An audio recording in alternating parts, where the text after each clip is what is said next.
ನಮಸ್ಕಾರ. ವಚನ ಸಾಹಿತ್ಯದ ಕುರಿತಾಗಿ ಈ ನಿಸರ್ಗದ ನಡುವೆ ಒಂದಿಷ್ಟು ಆತ್ಮಾವಲೋಕನ ಅಂತ ನಾನು ಪರಿಭಾವಿಸ್ತೀನಿ. ನಮ್ಮ ಧಾರ್ಮಿಕ ಪರಂಪರೆಯನ್ನು ಅವಲೋಕನ ಮಾಡಿದಾಗ ಭಾರತದ ಧಾರ್ಮಿಕ ಇತಿಹಾಸದಲ್ಲಿ ಅಥವಾ ಸಾಮಾಜಿಕ ಚಿಂತನೆಯಲ್ಲಿ 12ನೇ ಶತಮಾನದ ಶರಣರ ಚಿಂತನೆಗಳು, ಅವರ ವಚನಗಳು ತುಂಬ ಮೌಲಿಕವಾದದ್ದು, ಪವಿತ್ರವಾದದ್ದು, ಪಾವನವಾದದ್ದು. ನಮ್ಮ ನಾಡು ಕಂಡಂಥ ಒಂದು ಮಹತ್ವದ ಕಾಲಘಟ್ಟ ಇದ್ದರೆ ಅದು ಬಹುಶಃ 12ನೇ ಶತಮಾನ ಅಂತ ನಾನು ಪರಿಭಾವಿಸ್ತೇನೆ. ಯಾಕೆಂದರೆ ನಾವು ವರ್ತಮಾನದಲ್ಲಿ ನಿಂತು ಯಾವುದಾದರೂ ಒಂದು ಭೂತಕಾಲವನ್ನು ಸ್ಮರಿಸಿ ಆನಂದ ಪಡುವುದೇ ಆದರೆ, ರೋಮಾಂಚನಗೊಳ್ಳುವುದಾದರೆ ಅದು 12ನೇ ಶತಮಾನ.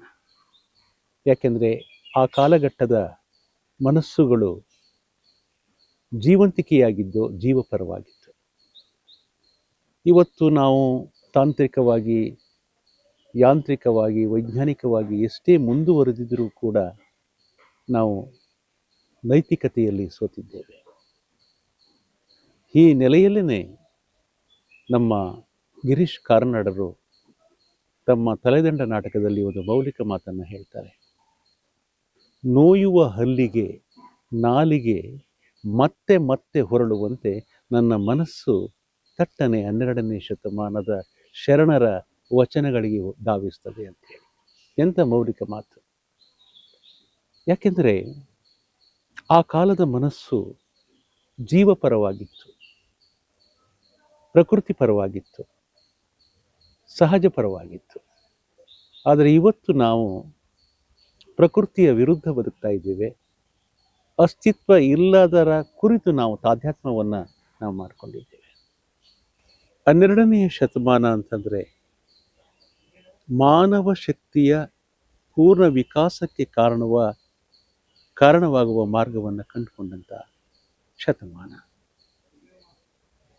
ಅಂತರಂಗದ ಶಕ್ತಿಯನ್ನು ಜಾಗೃತಗೊಳಿಸುವುದರ ಮುಖಾಂತರ ಅದರ ನೆರಳಿನಿಂದ ತೆರೆದುಕೊಳ್ಳುವಂಥ ಸತ್ಯದ ಸ್ವರೂಪ ಮತ್ತು ನಿಜದ ನೆಲೆಯನ್ನು ನಮ್ಮ ಶರಣರು ಅವಿನಾಭಾವವಾಗಿ ಸಮನ್ವಯಗೊಳಿಸಿದ್ದಾರೆ. ಕಾಯಕ, ದಾಸೋಹ, ಅಸಂಗ್ರಹ ತತ್ವದ ಮುಖಾಂತರ ಜಡ್ಡುಗಟ್ಟಿದಂಥ ಒಂದು ಸಮಾಜಕ್ಕೆ ವ್ಯಕ್ತಿತ್ವದ ವಿವಿಧ ಮಗ್ಗಲುಗಳನ್ನು ಅವಲೋಕನ ಮಾಡಿಕೊಳ್ಳೋದಕ್ಕೆ ಶರಣ ಸಂಕುಲ ಕಾರಣವಾಯಿತು. ಇಲ್ಲಿ ಸಂಕುಲ ಅಂತ ನಾನು ಹೇಳ್ತೇನೆ, ಜಾತಿ ಮತ ಭೇದವಿಲ್ಲದ ಒಂದು ಅತ್ಯಾಂತಿಕ ಸ್ಥಿತಿಯ ಭಾವ ಇದೆಯಲ್ಲ, ಅದು ಸಂಕುಲ. ಇಂಥ ಶರಣೆಯರು ಆಯ್ದ ಕಿಲ್ಲಕ್ಕಮ್ಮ, ಕೊಟ್ಟಣದ ಸೋಮವ್ವೆ, ಕೇತಲಾದೇವಿ, ಮಸನಮ್ಮ, ಗೊಗ್ಗವ್ವೆ, ಸೂಳೆ ಸಂಕವ್ವೆ, ಮಹಾನ್ ಶರಣೆಯರು ತಮ್ಮ ಗಂಡಂದಿರಿಗೆ ಹೊರೆಯಾಗಲಿಲ್ಲ, ಅವರನ್ನು ಹಿಂಬಾಲಿಸಲಿಲ್ಲ, ನೆರಳಾಗಿ ಬೆಳಕಾಗಿ ಕೂಡ್ಕೊಂಡಿದೆಯಲ್ಲ, ಇದು ಜಗತ್ತಿನ ಇತಿಹಾಸದಲ್ಲಿ ದೊಡ್ಡ ಪವಾಡ. ತಮ್ಮ ವೃತ್ತಿಯ ಜೊತೆಗೆ, ತಮ್ಮ ಕಾಯಕದ ಜೊತೆಗೆ, ಕಾಯಕದಿಂದ ಬಂದ ಜ್ಞಾನವನ್ನು, ಅನುಭಾವಿಕ ಸತ್ಯವನ್ನು ಈ ನೆಲಕ್ಕೆ ಬಿತ್ತಿ ಹೋದ್ರಲ್ಲ, ಇದನ್ನು ನಾವು ಉಳಿಸ್ಕೊಳ್ಬೇಕಾಗಿದೆ, ಇದನ್ನು ನಾವು ಬೆಳೆಸ್ಕೊಳ್ಬೇಕಾಗಿದೆ. ಹಾಗಾಗಿಯೇ ಹರಿಹರ ಬಸವರಾಜ ದೇವರ ರಗಳಿಯಲ್ಲಿ ಒಂದು ಮೌಲಿಕ ಮಾತನ್ನು ಹೇಳ್ತಾನೆ, ತುಂಬ ಮೌಲಿಕವಾದ ಮಾತು. ಈ ಪಾಷಾಂಡ ಭೂಮಿಯೊಳ್ ಸಾಮರ್ಥ್ಯವಂ ಬಿತ್ತಿ ಪ್ರತ್ಯಕ್ಷಗಳಂ ಸುಫಲಂ ಮಾಡಲೆಂದು ಬಂದ ಕಾರಣಿಕ ಬಸವ, ನಿನ್ನ ದಿಸೆಯಿಂದ ಭಕ್ತಿಗೆ ಬಣ್ಣವೇರಿತ್ತು. ಏನು ಮಾತು ಅದು! ಪಾಷಾಂಡ ಭೂಮಿ ಅಂದರೆ ಏನೂ ಬೆಳೆಯಲು ಸಾಧ್ಯವಿಲ್ಲದ ಭೂಮಿ. ಭೂಮಿ ಅಂದರೆ ಭೂಮಿಯಲ್ಲ, ಮನುಷ್ಯರು. ಬಸವಣ್ಣನವರು ಮನುಷ್ಯನಿಗೆ ಸ್ವಾಭಿಮಾನಿಯಾಗಿ ಬದುಕುವ ಕಲೆಯನ್ನು ಕಲಿಸ್ಕೊಟ್ರು ಅಂತ ಹೇಳ್ತಾನೆ. ಈ ಪಾಷಾಂಡ ಭೂಮಿಯೊಳ್ ಸಾಮರ್ಥ್ಯವಂ ಬಿತ್ತಿ ಪ್ರತ್ಯಕ್ಷಗಳಂ ಸುಫಲಂ ಮಾಡಲೆಂದು ಬಂದ ಕಾರಣಿಕ ಬಸವ, ನಿನ್ನ ದೆಸೆಯಿಂದ ಭಕ್ತಿಗೆ ಬಣ್ಣವೇರಿತ್ತು. ಈ ಮಾತನ್ನೇ ರಷ್ಯಾದ ಮಹಾನ್ ಮಾನವತಾವಾದಿ ಕವಿ ರಜುಲ್ ಗೊಮ್ಚೆತೊ ಇದನ್ನೇ ಹೇಳ್ತಾನೆ. ತುಂಬ ಮೌಲಿಕ ಮಾತು. ನಾನು ಕಣ್ಣಿಲ್ಲದವರಿಗೆ ಕಣ್ಣಾದೆ, ನಾನು ಎಳವರಿಗೆ ಕಾಲಾದೆ. ಏನು ಮಾತು ಇದು! ಈ ಮಾತಿನ ಆಶಯವನ್ನೇ 12ನೇ ಶತಮಾನದಲ್ಲಿ ಕಾಯಕ ಯೋಗಿ ಶಿವಯೋಗಿ ಸಿದ್ದರಾಮೇಶ್ವರರು ಒಂದು ವಚನದಲ್ಲಿ ಹೇಳ್ತಾರೆ, ಬಸವಣ್ಣನವರನ್ನು ಕುರಿತು ಹೇಳ್ತಾರೆ.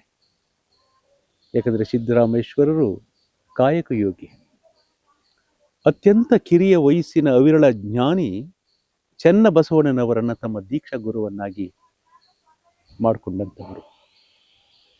ಚೆನ್ನ ಬಸವಣ್ಣ ಅವಿರಳ ಜ್ಞಾನಿ, ಅದೊಂದು ಎಚ್ಚರಿಕೆಯ ನಡೆ. ಏನು ಹೇಳ್ತಾರೆ ಸಿದ್ದರಾಮೇಶ್ವರರು? ಕಣ್ಣಿಲ್ಲದವರಿಗೆ ಕಣ್ಣು ಕೊಟ್ಟೆ ಬಸವ ನೀನು, ಕಾಲಿಲ್ಲದವರಿಗೆ ಕಾಲು ಕೊಟ್ಟೆ ಬಸವ ನೀನು, ಎನ್ನ ಕಣ್ಣು ಕಾಲು ನೀನೆ ಅಯ್ಯ ಕಪಿಲ ಸಿದ್ಧ ಮಲ್ಲಿಕಾರ್ಜುನ. ಬಸವಣ್ಣನವರ ಆ ಶರಣ ಯುಗದಲ್ಲಿ, 12ನೇ ಶತಮಾನದ ವಚನ ಯುಗದಲ್ಲಿ ಹೇಳವರು ನನಗೆ ಕಾಲ್ ಇಲ್ಲ ಅಂತ ತಿಳ್ಕೊಳ್ಳಿಲ್ಲ. ಇಡೀ ಶರಣ ಸಂಕುಲ ಅವರಿಗೆ ಕಾಲಾಗಿತ್ತು. ಅಂದರು ನನಗೆ ದೃಷ್ಟಿ ಹೋಯಿತು ಅಂತ ತಿಳ್ಕೊಳ್ಳಿಲ್ಲ, ನನ್ನ ಬದುಕು ಕತ್ತಲಾಯಿತು ಅಂತ ತಿಳ್ಕೊಳ್ಳಿಲ್ಲ. ಯಾಕೆಂದರೆ ಇಡೀ ಶರಣ ಸಂಕುಲ ಅವರ ಬಾಳಿಗೆ ಬೆಳಕಾಯಿತು. ಹಾಗಾಗಿ ಬಸವಣ್ಣನವರು ಅನುಭಾವದ ಎಡೆಗೆ ಹೋಗುವ ಜಂಗಮತಿಯನ್ನು, ಅನುಭಾವದ ಎಡೆಗೆ ಹೋಗುವ ಆ ದೃಷ್ಟಿಯನ್ನು ನನಗೆ ಕರುಣಿಸಿದರು ಎನ್ನುವಂಥ ಭಾವದಲ್ಲಿ ಈ ವಚನದಲ್ಲಿ ಸ್ಮರಿಸ್ಕೊಳ್ತಾರೆ. ಸ್ಮರಣೆ ಬಹಳಷ್ಟು ಮುಖ್ಯವಾದದ್ದು ಮನುಷ್ಯನಿಗೆ. ನಮ್ಮ ಸಾಧನಶೀಲ ಕವಿಗಳಾದಂಥ ಶಿವಪ್ಪ ಅವರು ತಮ್ಮ ಚುಟುಕದಲ್ಲಿ ಮುದ್ದುರಾಮನಲ್ಲಿ ಹೇಳ್ತಾರೆ ಸ್ಮರಣೆಯ ಕುರಿತು, ಯಾರ ನೆನೆದರೆ ಮನಸ್ಸು ಹಿಮಗಿರಿಯ ಜಲದಂತೆ ತಿಳಿಯಾಗಿ ಹಗುರಾಗಿ ಶಾಂತವಾಗುವುದು, ತಲೆಬಾಗು ಆ ಹಿರಿಯ ಚೇತನದ ಎದುರಲ್ಲಿ ಭವ್ಯತೆಯ ಮೇರುಗುಣ ಮುದ್ದುರಾಮ ಅಂತ. ಸ್ಮರಣೆ ಅಂತಕ್ಕಂಥದ್ದು ನಮ್ಮ ಭಾರತೀಯ ಪರಂಪರೆಯ ಒಂದು ದೊಡ್ಡ ಮೌಲ್ಯ. ನಮ್ಮ ಗಾದೆ ಹೇಳ್ತಾರಲ್ಲ, ಉಪ್ಪು ಕೊಟ್ಟವ್ರನ್ನ ಮುಪ್ಪುಕಂಠ ನೆನೆಸ್ಕೋ ಅಂತ. ಸ್ಮರಿಸ್ಕೊಳ್ಬೇಕಾಗಿದೆ ನಾವು. ಈ ಭಾವವನ್ನು 12ನೇ ಶತಮಾನದ ಶರಣರು ನಮಗೆ ಕೊಟ್ಟರು. ಕಾಯಕವನ್ನಾಗಿಸುವಂಥದ್ದು, ಜಡವನ್ನು ಜಂಗಮವನ್ನಾಗಿಸುವಂಥದ್ದು, ದೇಹವನ್ನೇ ದೇವಾಲಯವನ್ನಾಗಿಸುವ ಮೂಲ ಸ್ವರೂಪದ ಕಡೆಗೆ ಅವರ ಚಿಂತನೆ ಇತ್ತು ಅನ್ನುವುದನ್ನು ನಾವು ಅವರ ವಚನಗಳಲ್ಲಿ ನಾವು ಗ್ರಹಿಸಬಹುದಾಗಿದೆ. ಶರಣರು ಕಂಡದ್ದು ತುಂಬು ಜೀವನದ ಪೂರ್ಣ ಕಲ್ಪನೆ. ಇಹ ಪರಗಳನ್ನು, ಸ್ವರ್ಗ ನರಕಗಳನ್ನು ಬೇರೆ ಬೇರೆಯಾಗಿ ನೋಡಲಿಲ್ಲ, ಬೇರೆ ಬೇರೆ ಘಟಕಗಳಾಗಿ ಅವರು ಭಾಗವನ್ನು ಮಾಡಲಿಲ್ಲ. ಎಲ್ಲವನ್ನೂ ಕೂಡ ಏಕಖಂಡವಾಗಿ ಅಖಂಡವಾಗಿ ಪರಿಭಾವಿಸ್ತಾರೆ. ಅದಕ್ಕೆ ಅಪ್ಪ ಬಸವಣ್ಣವರು ಹೇಳ್ತಾರೆ, ಸ್ವರ್ಗ ನರಕ ಬೇರೆಲ್ಲ ಕಾಣಿರು, ಸತ್ಯವ ನುಡಿಯುವುದೇ ಸ್ವರ್ಗ, ಮಿಥ್ಯವ ನುಡಿಯುವುದೇ ನರಕ. ಆಚಾರವೇ ಸ್ವರ್ಗ, ಅನಾಚಾರವೇ ನರಕ. ಅಂದರೆ ಸ್ವರ್ಗ ನರಕಗಳ ಪ್ರಕ್ರಿಯೆಗಳ ಪುನರ್ಮೌಲ್ಯವನ್ನು ಮಾಪನವನ್ನು ಮಾಡ್ತಾರೆ. ಅಪ್ಪ, ಈ ಮರ್ತ್ಯ ಲೋಕದಲ್ಲಿ ನೀನಿದೆಯಾ, ಈ ಮರ್ತ್ಯವನ್ನು ನೀನು ಸ್ವರ್ಗವನ್ನಾಗಿ ಮಾಡು. ಅದು ನಮ್ಮ ಕೈಲೇ ಇದೆ, ಎಲ್ಲೂ ಇಲ್ಲ.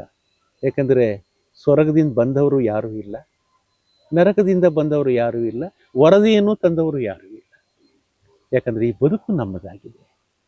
ನಮ್ಮ ಬದುಕಿಗೆ ನಾವು ಶಿಲ್ಪಿಗಳಾಗಬೇಕು ಎನ್ನುವುದನ್ನು ತೋರಿಸಿಕೊಟ್ಟಂಥ ಜಗತ್ತಿನ ದಾರ್ಶನಿಕರು ಇದ್ದರೆ ಅದು ಶರಣರು, ಬಸವಾದಿ ಶರಣರು.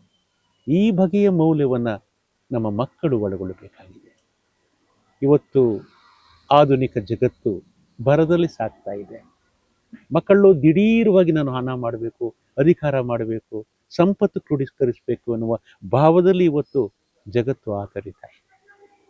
ಆತುರ ಇದೆಯಲ್ಲ ಮನುಷ್ಯನಿಗೆ ಕೇಡು. ಯಾಕೆ ಈ ಮಾತನ್ನು ಹೇಳ್ತೇನೆ ಅಂದರೆ, ನಗೆಯ ಮಾರಿ ತಂದೆ ಅಂತ ನಿಮಗೆ ಗೊತ್ತಿದೆ, ಅನುಭಾವಿ. ಅವರು ಒಂದು ವಚನದಲ್ಲಿ ಹೇಳ್ತಾರೆ, ತುಂಬ ಮೌಲಿಕ ವಚನ ಅದು. ಬೀಜ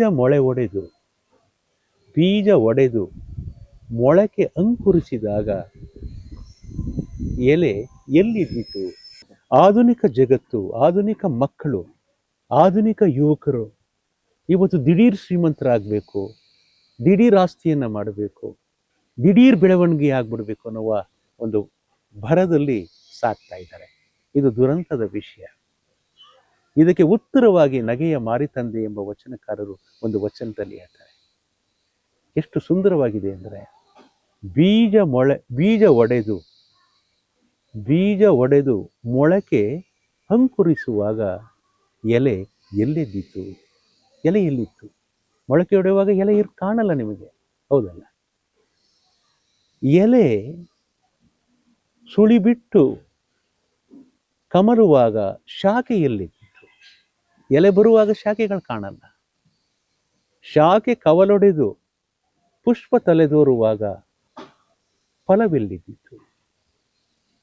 ಫಲ ಬಲಿತು ರಸ ತುಂಬುವಾಗ ಸವಿ ಎಲ್ಲಿದ್ದಿತು? ಆ ಸವಿಯ ರುಚಿಯ ಸವಿದು ಅದೇ ಥರದು ಇಷ್ಟರಿ ನೀತಿಯ ನರಿ ಆತುರ ವೈರಿ ಮಾರೇಶ್ವರ. ಏನು ವಚನ!